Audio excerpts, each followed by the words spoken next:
бұл мәселені зерттедім, қарадым. Бұл тек қана еңбек кодексінің аясындағы реттелетін дүние. Ол Магнум жұмыс беруші мен жұмыс алушының қарым-қатынасы. Одан бір саяси, қоғамдық резонанс тудырып, қазақ тілді қорланып жатыр деген әңгіме емес. Ол жеке бастың, сіз біріншіден сіздің қолыңызда да менің қолымда арасындағы тұрған нақты дау жоқ. Оны жазылған бейне камералар жоқ. Қандай әңгіме айтылғанын біз білмейміз. Сол себептен менің ойымша Магнумда, қоғамдағы да көп белсенділер жай манипуляцияға алданып отқан сияқты.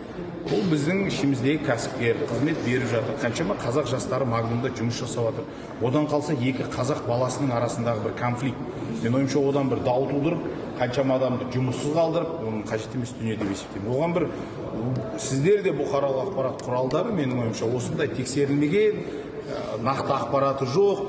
Анау баяғыда айтатын еді ғой, жаңағыдай самаурыннан су кетті десе, Самарқандты су алды деген әңгіменің пұшпағында кетудің қажет жоқ. Оны қою керек ондай нәрсе. Ол парламентте болмаса сіздер талқылайтын дүние.